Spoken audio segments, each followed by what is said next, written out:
Bien sûr, la notion de connaissance pour cette deuxième connaissance, nous avons traité jusqu'à maintenant le cas des connaissances numériques. Rappelez-vous très bien, quand on a parlé de l'analyse univariée, nous avons dit une chose très importante, c'est que pour les variables qualitatives, en matière de connaissances, on n'a que des connaissances graphiques et des connaissances tabulaires, notamment parce qu'une variable comme la variable sexe ou bien genre, on ne peut pas parler de la moyenne, on ne peut pas parler de l'écart type, on ne peut pas parler de la variance, mais on peut parler d'un diagramme en bâton ou bien un diagramme en secteur qui représente la variable sexe, ou bien on peut parler aussi d'un tableau de fréquence ou bien de pourcentage ou bien d'effectifs.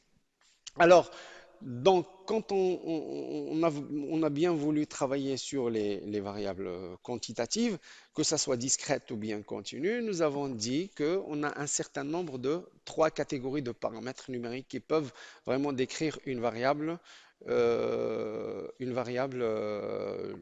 quantitative. Nous avons dit qu'il y a une catégorie de ce qu'on appelle les paramètres de tendance centrale qui contiennent la moyenne, la médiane, le mode et les quartiles. D'accord? Et après, il y a un deuxième volet d'indicateurs. Nous avons dit que, si vous vous rappelez très bien, nous avons dit pour décrire une variable quantitative, quantitative, nous avons besoin de trois piliers, si vous vous rappelez très bien. Trois piliers, d'accord? Il y a le pilier de central, des paramètres de tendance centrale, de centrale. D'accord? Il y a les paramètres de dispersion, dispersion, et bien les paramètres de forme. Alors, les paramètres de dispersion, nous avons cité un certain nombre. Il y a la variance, il y a l'écart type, il y a le coefficient de variation, et bien sûr, il y a aussi l'étendue qui est la valeur maximale moins la valeur minimale, et bien sûr l'écart interquartile. Pour les formes, on a l'indice ou bien les indicateurs, on a l'indicateur de l'asymétrie et bien sûr l'indicateur aussi de l'aplatissement. Donc, c'est tout. Alors, juste pour vous dire un peu pour motiver un exemple au niveau duquel on va essayer de faire apparaître un peu les différents paramètres, notamment les paramètres de la tendance centrale et de la dispersion. Bien sûr, comme vous voulez voir, si on regarde cet exemple-là, on s'intéresse au chiffre d'affaires mensuel d'une entreprise. Supposons on a un certain nombre pas le chiffre d'affaires mensuel, pour une entreprise qui dispose d'un portefeuille de 1000 clients, d'accord? Vous avez un client. Et pour chaque client, on a un chiffre d'affaires mensuel réalisé avec le client. Par exemple, le client 1, par exemple, là, on réalise avec lui un chiffre mensuel de 3500 dirhams. Le deuxième client, on réalise avec lui 2740 et le troisième, etc. et ainsi de suite.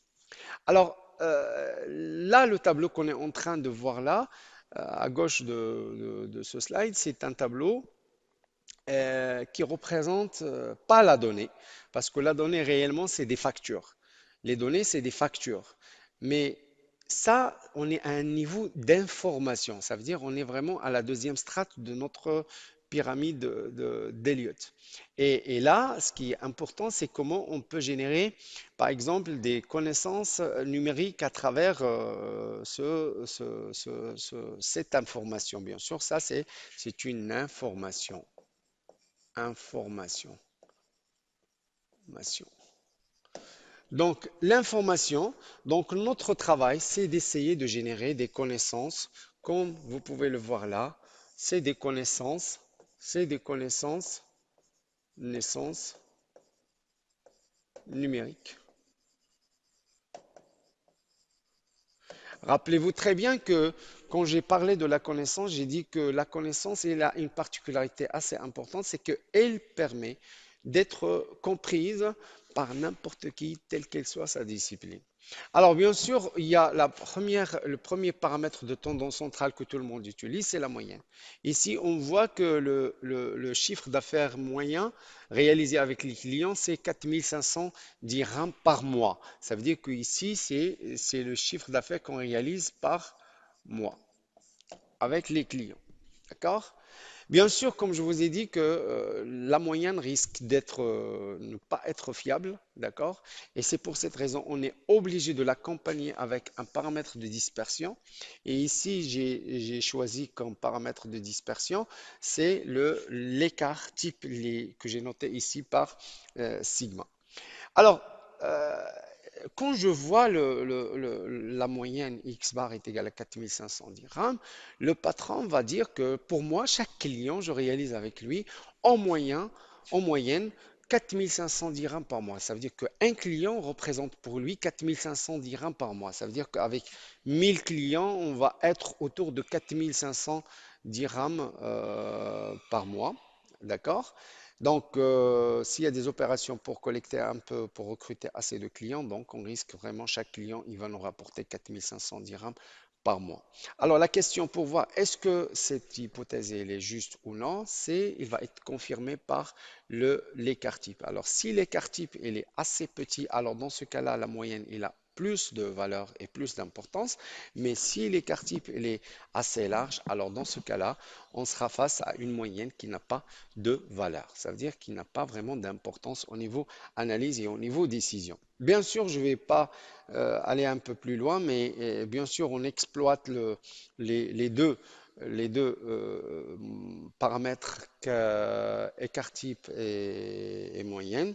Bien sûr, comme je vous ai dit, si on parle à quelqu'un, on lui dit, à notre patron qui est un alphabet, on lui parle de la moyenne et l'écart type, il ne va pas bientôt comprendre, bien comprendre un peu les choses. C'est pour cette raison, on est obligé, on a tendance à générer cette connaissance qui est très très importante, notamment l'intervalle de confiance que tout le monde va comprendre. C'est un intervalle qui s'écrit sous la forme la moyenne moins l'extrémité inférieure, c'est la moyenne moins deux fois l'écart type et l'extrémité supérieure, c'est la moyenne plus deux fois l'écart type. Là, on voit clairement que avec la conclusion finale qu'on peut voir là, d'accord, que avec ce qu'on va dire, ce 95% de notre portefeuille client, nous réalisons un chiffre d'affaires mensuel entre 3500 et 5500 dirhams. Et ça, c'est une conclusion très, très, très importante pour un décideur. Comme vous pouvez le voir là, comment on a pu vraiment arranger un peu ces connaissances numériques afin de générer un résultat qui est final, qui sera compris par notre patron, qui n'est pas nécessairement connaisseur de la statistique, qui n'est pas connaisseur des chiffres, etc., etc. D'accord? Alors, on est toujours dans le cadre univarié. D'accord? Alors maintenant, on va voir comment aussi on peut générer dans le cas univarié des connaissances aussi importantes, notamment la connaissance graphique. Alors ici, comme vous pouvez le voir là, comme on est face à une variable qui est quantitative continue, le moyen ou bien la représentation graphique la plus importante, c'est ce qu'on appelle l'histogramme. Comme vous pouvez voir là, qu'on a face à nous un histogramme qui est très très très lisible, d'accord? Et c'est une connaissance graphique qui est assez importante. Comme je vous ai expliqué dans un autre exemple dans mon cours, on voit là on est face à un histogramme trimodal. Ça veut dire on est face à deux, trois catégories de clients. D'accord? Alors, trois catégories de clients. Il y a la catégorie 1, il y a la catégorie 1, il y a la catégorie 2 et bien sûr la catégorie 3. Alors, on voit clairement que la catégorie 3, c'est une petite catégorie, ça ne représente pas beaucoup de choses dans le portefeuille client, mais c'est une catégorie avec laquelle on réalise vraiment des chiffres d'affaires assez importants. D'accord? La catégorie 2, c'est des chiffres d'affaires moyens et la catégorie 1, c'est des chiffres de moyens, des chiffres d'affaires assez faibles. Donc, pour notre patron, il a intérêt vraiment à développer son portefeuille en ajoutant ou bien en recrutant plus ou moins des clients de cette de cette catégorie qui est la plus importante et qui génère assez de richesse pour son entreprise. Alors, je donne un exemple aussi que nous avons ici traité dans le cas pour parler de la connaissance tabulaire.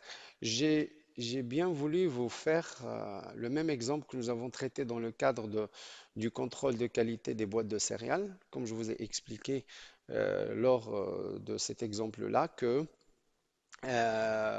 les il- quand on parle des machines, les remplisseuses, dans une chaîne de production, ils sont d'une importance très très importante dans le contrôle de qualité de ces boîtes de céréales. Si on a un excès au niveau des boîtes de céréales, c'est pas bien, l'entreprise va perdre.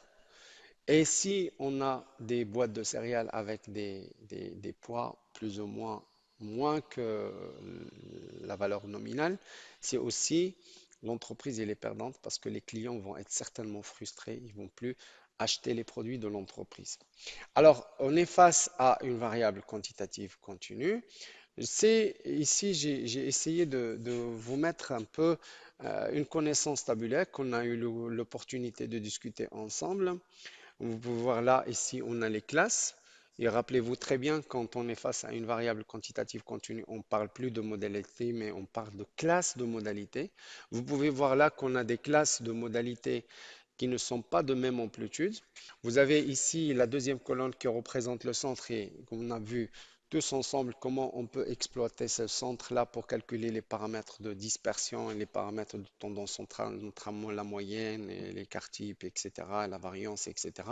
Vous avez ici l'amplitude de la classe qui est vous pouvez le voir que des amplitudes qui sont différentes. Bien sûr, l'effectif ici, c'est le plus important. Bien sûr, ici, c'est la fréquence. Et bien sûr, ça, c'est l'effectif cumulé. Et bien sûr, ici, on a ce qu'on appelle la fréquence cumulée. D'accord? Alors,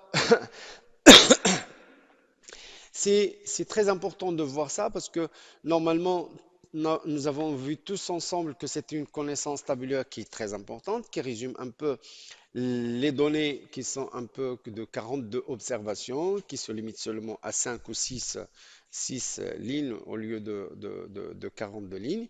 Il faut voir aussi qu'on peut être face à, pas seulement à 42 boîtes, mais peut être à 4200 boîtes ou bien 420 boîtes ou quelque chose comme ça. Donc, on aura toujours une connaissance tabulaire qui sera de la même grandeur, c'est-à-dire en matière de tableau, en matière de nombre de lignes, mais ça va être beaucoup plus explicatif. Nous avons aussi mis l'accent sur une chose que nous avons dit que dans le cas d'une variable quantitative, continue, cette connaissance tabulaire ne représente pas 100% de l'information parce que on est en train de travailler avec des classes et pas des modalités. Ça veut dire que avec ce que je veux dire là, c'est que avec ce tableau de cette connaissance tabulaire, on ne peut pas retrouver les données brutes qu'on a ici dans ce tableau. Donc ici, c'est très important de prendre en considération cette information.